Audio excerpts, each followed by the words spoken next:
الحمد لله نحمده ونستعينه ونستغفره ونؤمن به ونتوكل عليه ونعوذ بالله من شرور أنفسنا ومن سيئات أعمالنا من يهده الله فلا مضل له ومن يضلله فلا هادي له ونشهد أن لا إله إلا الله وحده لا شريك له ونشهد أن سيدنا وسندنا ومولانا محمدا عبده ورسوله صلى الله تعالى عليه وعلى آله وأصحابه أجمعين أما بعد فأعوذ بالله من الشيطان الرجيم بسم الله الرحمن الرحيم لم يكن الذين كفروا من أهل الكتاب والمشركين منفكين حتى تأتيهم البينة رسول من الله يتلو صحفا مطهرة فيها كتب قيمة وما تفرق الذين أوتوا الكتاب إلا من بعد ما جاءتهم البينة وما أمروا إلا ليعبدوا الله مخلصين له الدين حنفاء ويقيموا الصلاة ويؤتوا الزكاة وذلك دين القيمة صدق الله مولانا العظيم. محترم دوستوں بزرگوں، یہ سورۃ البینہ ہے اور اس سورت کے متعلق گزشتہ مضمون کے اندر گزشتہ اتوار کو یہ بات میں نے بتائی تھی کہ اللہ تعالیٰ نے اس سورت میں 3 مضامین کو بیان فرمایا ہے. ایک بات تو یہ بیان فرمائی ہے کہ جب پوری دنیا کے اندر کفر اور شرک انتہائی طریقے سے اور بری طرح پھیل گیا، لوگ اس کے دلدل میں بری طرح سے پھنس چکے، اس وقت اللہ تعالیٰ نے ایک واضح نشانی یعنی عظیم الشان رسول کو بھیجا، اس لیے کہ جتنی بڑی وبا تھی، جتنی بڑی بیماری تھی، اتنی خطرناک بیماری کو دور کرنے کے لیے ایسے ہی عظیم الشان رسول کی ضرورت بھی تھی. اس لیے اللہ تعالیٰ نے ایسے عظیم الشان رسول کو بھیجا جن کو اللہ نے پاکیزہ صحیفے قرآن عطا فرمایا، جس میں مختلف یعنی کہ مضامین اور اس طریقے سے باتیں بڑی مضبوط طریقے سے اللہ نے بیان فرمائی ہیں، احکامات بیان فرمائے. تو ایک مضمون تو یہ ہے. دوسرا مضمون یہ ہے کہ ایسے عظیم الشان اور واضح نشانی کے آنے کے باوجود بھی اہل کتاب نے اس حق کو قبول نہیں کیا. اس بات کو اللہ نے وما تفرق الذین اوتوا الکتاب میں بیان فرمایا ہے، جو میں نے آپ کے سامنے پہلی آیت کے بعد ایک پڑھی یعنی کہ آیت. قبول نہ کرنے کی وجہ ان کی ہٹ درمی تھی، ان کا تعصب تھا، ان کے دلوں کا حسد تھا. ایک تو آدمی کسی چیز کو قبول نہ کرے اس وجہ سے کہ اس کو وہ چیز سمجھ میں نہ آئے. تو جب تک کسی کو کوئی بات سمجھ میں نہیں آئے گی وہ آدمی قبول نہیں کر سکتا، ایکسیپٹ نہیں کرے گا جلدی. لیکن جب ایک پروگرام نبی نے جب پیش کیا اور بڑی آسانی سے وہ سمجھ گئے، اس کے باوجود قبول نہ کرنا، حق کے آنے کے بعد اس کے واضح دلائل کے سامنے آ جانے کے بعد قبول نہ کرنا، یہ کہا جائے گا ضد، تعصب، اناد، ہٹ درمی اور حسد. اس کی وجہ سے وہ پھر کیا ہے کہ آدمی قبول کرتا نہیں ہے جس دل کے اندر یہ چیز بھری ہوتی ہے. تو اللہ تعالیٰ نے اس بات کو اس آیت میں بیان فرمایا وما تفرق الذین، اور تفرقہ نہیں ڈالا ان لوگوں نے اوت الکتاب جن کو کتاب دی گئی الا مگر من بعد ما جاءتهم البینہ ان کے پاس بینہ کے آنے کے بعد۔ اور میں نے بتایا تھا بینہ سے مراد وہ عظیم الشان رسول کریم صلی اللہ علیہ وسلم کی ذات بابرکت ہے۔ انہوں نے آپ کی صداقت کو دیکھا، آپ کی حقانیت کو دیکھا، آپ کی ذات کو دیکھا، آپ کی امانت کو دیکھا، آپ کے کریمانہ اخلاق کو دیکھا، حضور کی زندگی کے ہر گوشے کو آپ نے دیکھا، اور وہ اس بات کو سمجھے ہیں، اس کو قبول کیا انہوں نے کہ آخری نبی ہے، اس لیے کہ عظیم الشان رسول کے سلسلے میں اگلی کتابوں کے اندر، تورات کے اندر، انجیل کے اندر آپ کے جو صفات بیان فرمائے تھے، آپ کی جو علامتیں بیان فرمائی تھی، ان ساری علامتوں کو انہوں نے اپنی کتابوں کے اندر پڑھا بھی اور حضور کو دیکھا بھی۔ اگلی آسمانی کتابوں کے اندر، تورات کے اندر ان ساری صفات کو انہوں نے پڑھا تھا، اس لیے ان کے بلکہ یقین تھا ان کہ آخری پیغمبر آنے والے ہیں۔ حضور کے آنے سے پہلے سب کا اس مسئلے پر اتفاق تھا، چاہے وہ یہودی ہو کہ چاہے وہ عیسائی ہو، کہ آخری نبی آنے والے ہیں، اس میں کسی کو شک نہیں تھا، بالکل متفق تھے اپنے فیصلے پر۔ اور ایسے متفق تھے اپنے فیصلے کے اوپر کہ قرآن نے دوسری جگہ پر ان کے متعلق یہ کہا وَكَانُوا يَسْتَفْتِحُونَ وَكَانُوا مِن قَبْلُ يَسْتَفْتِحُونَ، کہ وہ لوگ حضور کے آنے سے پہلے حضور کے واسطے سے اپنے لیے فتح کی دعائیں مانگا کرتے تھے۔ یقین تھا ایسا کہ وہ آخری پیغمبر آئیں گے، اور جب کبھی کفار مکہ سے مدبیڑ ہو جاتی تھی اور آپس کے اندر جب ٹکراؤ ہو جاتا تھا تو ان مشرکین سے کہا کرتے تھے کہ بھئی جب وہ آخری پیغمبر آئیں گے اور جو اپنا دین لے کر آئیں گے، ہم ان کے اوپر ایمان لائیں گے اور ان کے ساتھ میں مل کر ہم تمہارا مقابلہ کریں گے، تو ایک وقت ضرور آئے گا کہ اللہ ہم کو اس پیغمبر کی برکت سے تم پر غلبہ عطا فرمائے گا۔ اس طریقے سے کہا کرتے تھے، لیکن قرآن بیان فرماتا ہے کہ جب یہی عظیم الشان رسول، یہی وہ پیغمبر جس کا یہ لوگ انتظار کر رہے تھے، یہ واضح نشانی جب اللہ نے بھیج دی، یعنی پیغمبر کو بھیجا، تو کیا ہوا؟ قبول کرنے کے بجائے آپس کے اندر ان کے اندر ہی اختلاف ہو گیا،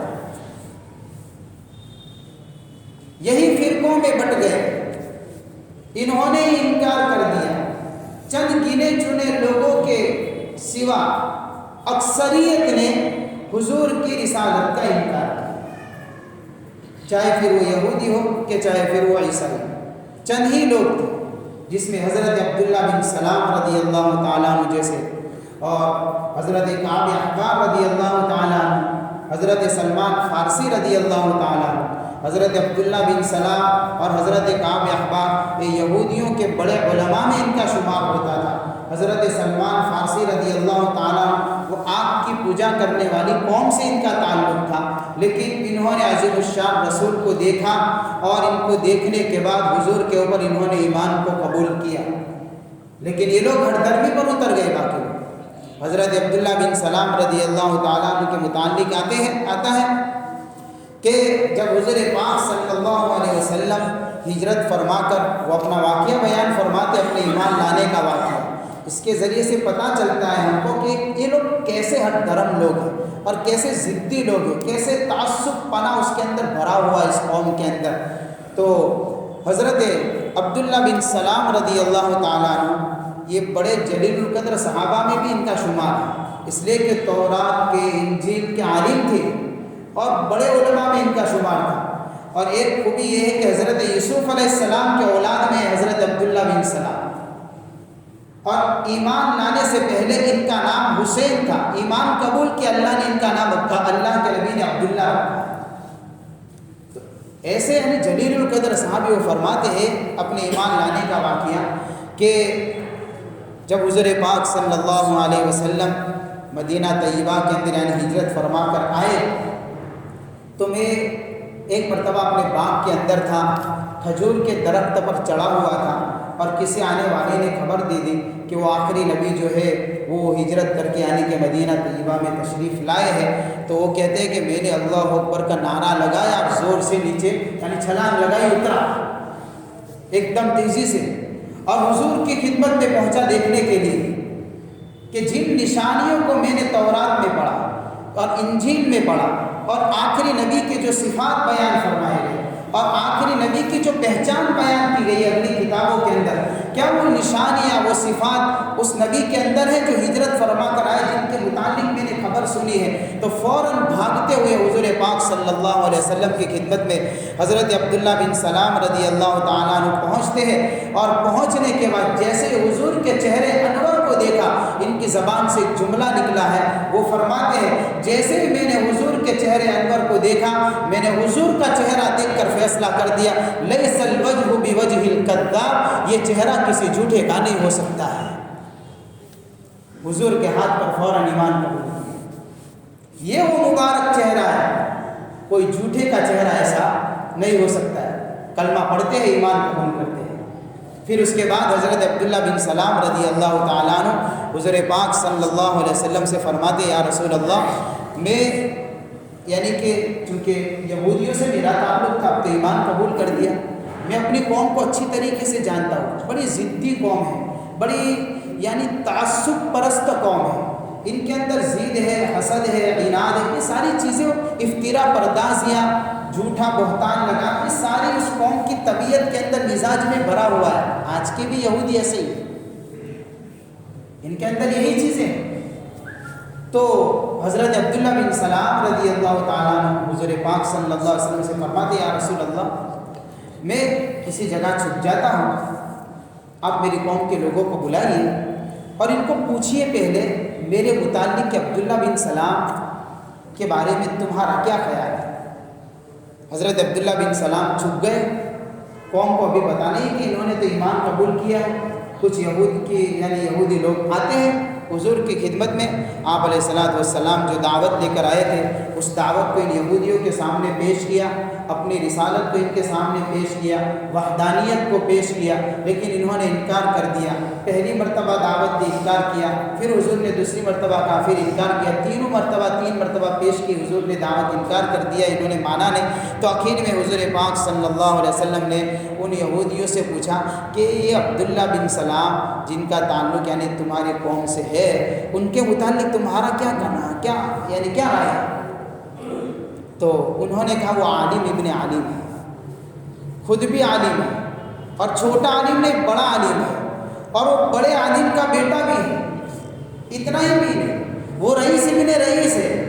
وہ خود بھی سردار ہے اور وہ سردار گھرانے سے تعلق رکھتا ہے۔ اتنا ہی نہیں، ہم میں سے سب سے بہتر ہے۔ یہ کون کہہ رہا ہے؟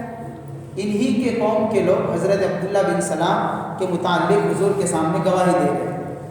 اللہ کے نبی صلی اللہ علیہ وسلم نے ان کو پوچھا یہودیوں سے کہ اگر وہ ایمان قبول کر لے گے تو، کہ ہو نہیں سکتا ہے کبھی بھی،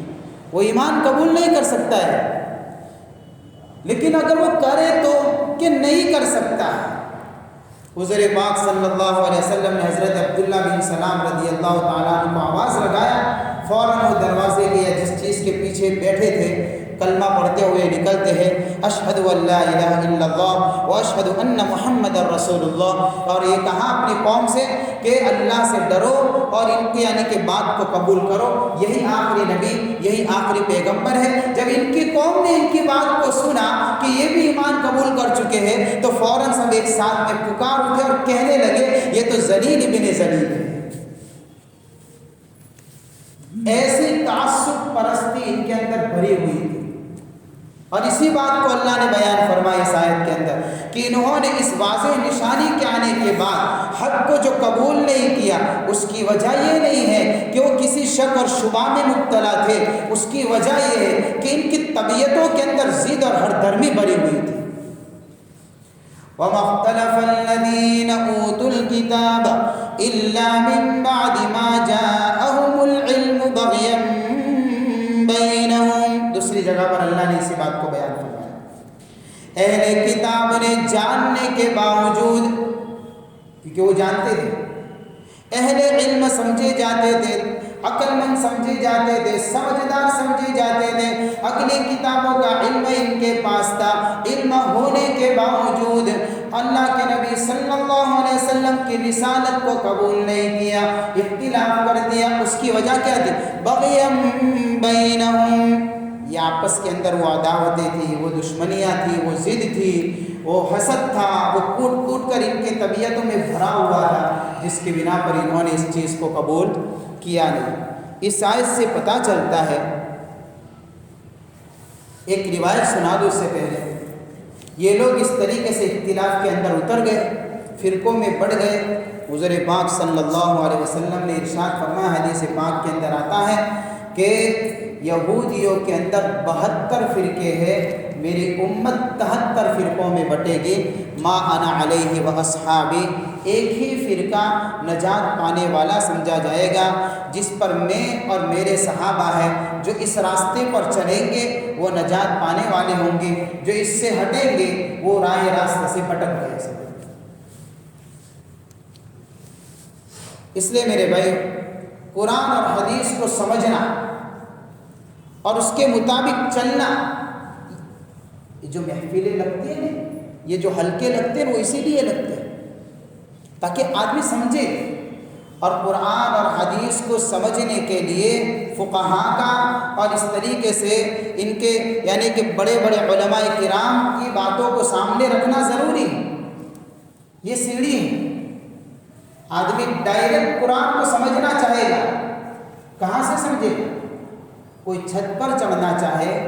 تو چھت پر چڑھنے کے لیے اس کے پاس سہارا ہے سیڑھی، کود کر نہیں چڑھے گا، کود کر چڑھے گا تو اوندھے منہ گرے گا، ٹھوکر کھائے گا، زخمی ہوگا،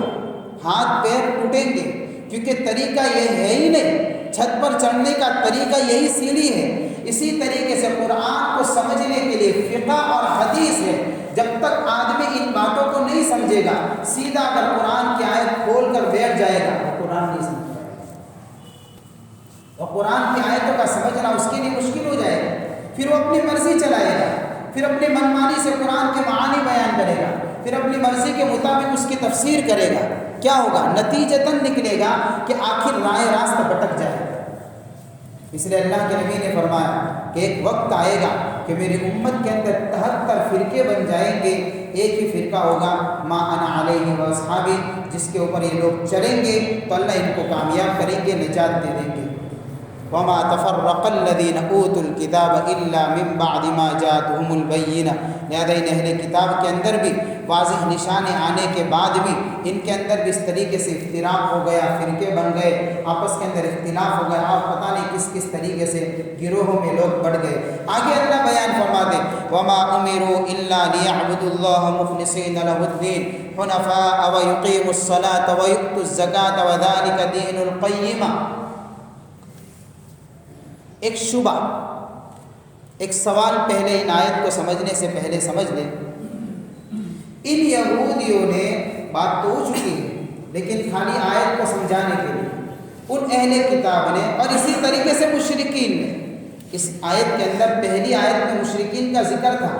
اور وما تفرق الذین کے اندر مشرکین کا ذکر نہیں ہے۔ اس کی وجہ یہ ہے کہ اہل کتاب سمجھنے کے باوجود، تورات انجیل کو جاننے کے باوجود جب انہوں نے اختلاف کیا تو مشرکین تو ظاہر سی بات ہے ان کے پاس کوئی آسمانی کتاب تو تھی نہیں، وہ تو پہلے سے جاہل سمجھے جاتے تھے، اور یہ لوگ بھی ان کو جاہل ہی کہتے تھے، تو پھر ان کا اختلاف کرنا تو اور زیادہ آگے آئے گا۔ جب یہ لوگ نہیں مانتے تو ہم کہاں سے مانیں گے؟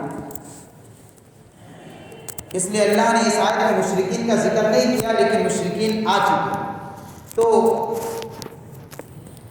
حضور پاک صلی اللہ علیہ وسلم نے جو پروگرام یعنی اللہ کی طرف سے جو پیغام حضور کو دیا گیا، اس پیغام کو قبول کرنے سے انکار کیا۔ کیوں کیا انکار؟ اس لیے کہ کبھی کبھار آدمی کسی بات کا انکار اس وقت کر سکتا ہے جب اس کے سامنے کوئی عجیب و غریب پروگرام، کوئی ایسی بات پیش کی جائے جو اس کے سمجھ اور عقل سے خلاف۔ تو کیا حضور کی طرف سے کوئی ایسا پروگرام ان کو پیش کیا گیا تھا، کوئی ایسی دعوت پیش کی گئی تھی جس دعوت کو آج تک انہوں نے نہ کبھی سنا ہو نہ کبھی پڑھا ہو، اس لیے وہ سمجھے نہ ہو اور انہوں نے انکار کر دیا، تو وما امیرو کہہ کر اسی بات کا جواب دیا جاتا ہے کہ حضور نے بھی اسی دعوت کو پیش کیا تھا جو دعوت اگلی کتابوں کے اندر بھی ہے، کوئی نئی دعوت نہیں تھی۔ وما امروا الا ليعبدوا الله مخلصين له الدين، ان کو حکم نہیں دیا گیا، یعنی اہل کتاب کو اور مشرکین کو، ان کو حکم نہیں دیا گیا مگر کس کا؟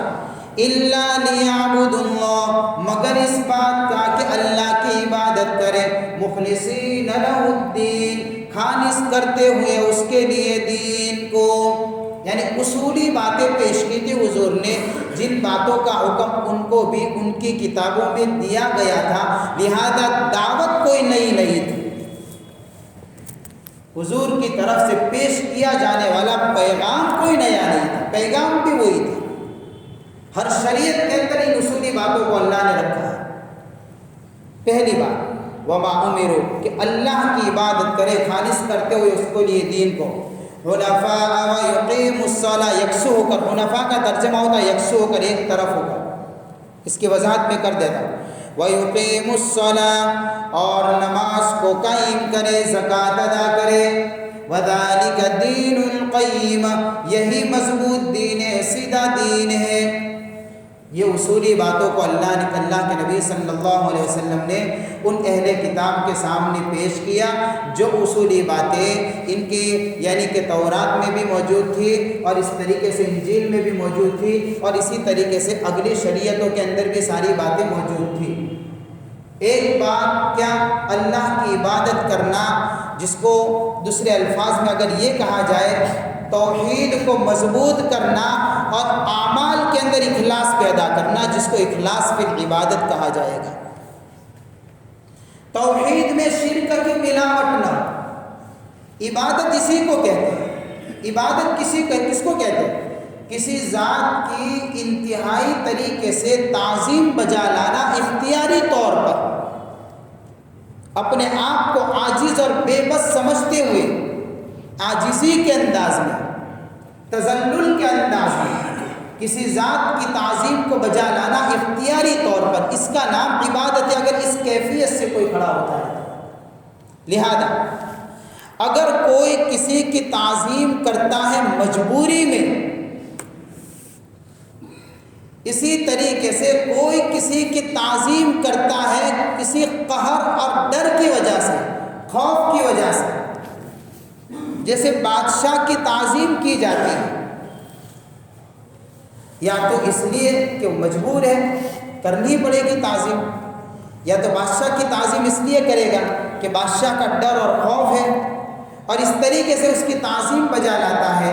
تو پھر یہ عبادت نہیں ہے، یہ عبادت نہیں کہیں گے۔ اللہ کی ذات کی تعظیم جو بجا لائی جاتی ہے، یعنی کہ اس کی ذات کی جو تعظیم ہے، وہ بندہ اختیار سے، وہ میرا مالک ہے، وہ میرا رب ہے، میرا فرض ہے میں اللہ کے سامنے جھکوں۔ یہ رب کے سامنے جو جھکا جاتا ہے وہ اللہ کی تعظیم کو سمجھتے ہوئے جھکا جاتا ہے۔ رب کے سامنے جو جھکا جاتا ہے وہ مجبوری میں نہیں ہے کہ کوئی مجبور کرتا ہو، اسی لیے نماز کے وقت دعوت ضرور دی جاتی ہے، لیکن ہم نے کبھی دیکھا کسی کو مجبور کیا جائے، چل تجھے پکڑ کر لاتے نماز پڑھنی پڑے گی؟ ہاں، کوئی کر سکتا ہے ایسا؟ مجبور نہیں کیا جائے گا، کسی کو بے بس نہیں بنایا جائے گا، ڈرایا نہیں جائے گا، دھمکایا نہیں جائے گا، اس ذات کی تعظیم بجا لانی ہے دل کی خوشی کے ساتھ، اس کی محبت کو بجا، محبت کا ایک رشتہ ہے رب اور یعنی کہ بندے کے درمیان، یہ محبت اس بات کا تقاضا کرتی ہے کہ بھئی اس ذات کی تعظیم کے لیے کھڑا ہونا ہے، اس کی عظمت کو دلوں میں پیدا کرنا ہے۔ اور ایک تعظیم تو بادشاہ کی جاتی ہے جو بطور مجبوری کے کی جاتی ہے، کسی کی تعظیم بجا لائی جائے اس لیے کہ اس کے ذریعے سے تمسخر اور کسی کا مذاق اڑانا مقصود ہو، تو یہ بھی عبادت نہیں۔ تو اصل تو یہ ہے عبادت، اور اسی کو توحید کہیں گے۔ اور اسی کو اللہ کو ایک ماننا کہیں گے۔ اس لیے سورۃ الاخلاص نام ہے، سورہ قل هو اللہ احد، اس سورت کا نام کیا ہے؟ سورہ اخلاص ہے۔ اخلاص کا مطلب پاکیزہ توحید ہو، جس کے اندر کفر نہ ہو، نہ شرک جلی ہو، نہ شرک خفی ہو۔ شرک ایک شرک جلی بھی آتا ہے اور ایک شرک آتا ہے شرک خفی آتا ہے۔ شرک جلی یعنی بہت بڑا شرک ہے، اللہ کی ذات اور صفات میں کسی کو شریک کرنا۔ روزی دینے والی ذات اللہ کی، حاجت روا اللہ کی ذات، مشکل کشا اللہ کی ذات، ساری تکلیفوں کو دور کرنے والی ذات اللہ کی ذات۔ اب کوئی یوں سمجھے کہ میری حاجتیں کسی اور سے پوری ہوتی ہے، میرا مشکل کشا کوئی اور ہے، میری ضرورت کوئی اور پوری کرتا ہے، مجھے اولاد دینے والا کوئی اور ہے، تو ظاہر سی بات ہے یہ اللہ کی ذات اور صفات میں شرک ہے۔ یہ شرک جلی کہیں گے اس کو کہ توحید میں ملاوٹ ہے۔ ایک اللہ جو کر سکتا ہے وہ کوئی نہیں کر سکتا، اسی کا نام توحید ہے۔ اور اللہ نے فرمایا شرک کے متعلق انہ من یشرک باللہ فقد حرم اللہ علیہ الجنۃ ومأواہ النار، جس کی زندگی کے اندر شرک آئے گا اللہ نے اس پر جنت کو حرام کر دیا ہے، اس پر جنت حرام ہے، جا نہیں سکتا ہے۔ اس لیے کہ شرک کے علاوہ کوئی اور گناہ ہوگا تو اللہ سے معافی کی امید ہے اور اللہ معاف فرما دیں گے اگر اللہ کی رحمت ہے تو، اگر اللہ چاہے گا تو، رب کی مرضی ہے تو وہ بھی رب کی مرضی کے مطابق ہے۔ اور اگر شرک کیا ہے، اللہ کی ذات اور صفات میں کسی کو شریک کیا ہے اور بغیر توبہ کے مرا ہے شرک کے، تو معافی نہیں۔ ہاں شرک سے توبہ کر کے مرا تو پھر اللہ اس کے گناہ کو معاف فرما دیں گے، لیکن بغیر توبہ کے مرا تو معافی نہیں۔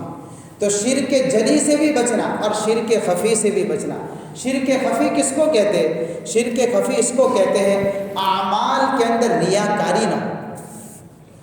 لوگوں کو دکھلانے کے لیے نہیں۔ اللہ کے نبی صلی اللہ علیہ وسلم نے فرمایا، حدیث پاک کے اندر آتا ہے، غالباً یہ حدیث ضعیف ہے، کہ من صلی یرائی فقد اشرک ومن صام یرائی فقد اشرک، جو نماز پڑھے اور اس لیے پڑھے تاکہ لوگ اس کو دیکھ کر اس کی دینداری کے چرچے کریں کہ نمازی ہے، کوئی روزہ رکھے اور اس لیے روزہ رکھے تاکہ لوگ اس کو دیکھ کر یہ سمجھے کہ روزے دار ہے، کوئی نیک عمل اس لیے کرے کہ اس کی نیت یہ ہو کہ اپنی بزرگی کو لوگوں کے سامنے دکھلاوے، تو اللہ کے نبی نے فرمایا فقد اشرک، اس نے شرک کیا۔ یہ شرک خفی کہ اعمال کے اندر ریاکاری داخل ہو جائے۔ ایک روایت میں تو حضور پاک صلی اللہ علیہ وسلم نے یہاں تک فرما دیا، کیا میں تم کو ایسی چیز کی خبر دوں؟ صحابہ سے فرماتے حضور کیا میں تم کو ایسی چیز کی خبر دوں کہ مجھے دجال کے مقابلے میں اس کا زیادہ ڈر ہے۔ دجال کا فتنہ بہت بڑا فتنہ ہے، اور یہاں پر حضور کیا فرماتے ہیں؟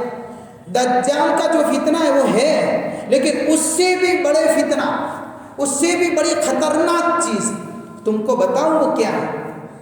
صحابہ کرام رضی اللہ تعالیٰ عنہ فرماتے کہ یا رسول اللہ ارشاد فرمائیے۔ اللہ کے نبی صلی اللہ علیہ وسلم نے ارشاد فرمایا، کوئی آدمی نماز پڑھتا ہو اور اپنی نماز کو اس لیے لمبا کرے تاکہ لوگ اس کی نماز کو دیکھ کر اس کو نمازی سمجھے، یہ ریاکاری ہے، یہ شرک خفی ہے، یہ دجال سے بڑھ کر بیماری ہے۔ اور جب اخلاص فی العبادت اسی کو کہیں گے کہ یہ عبادت شرک جلی سے بھی پاک ہو، شرک خفی سے بھی پاک ہو۔ وما امروا الا لیعبدوا اللہ مخلصین لہ الدین کے اندر یہی بات ہے کہ اللہ کی عبادت کو اس انداز سے بجا لائے اور اس طریقے سے عبادت کی جائے کہ پھر یہ عبادت ایسی پاکیزہ بنے،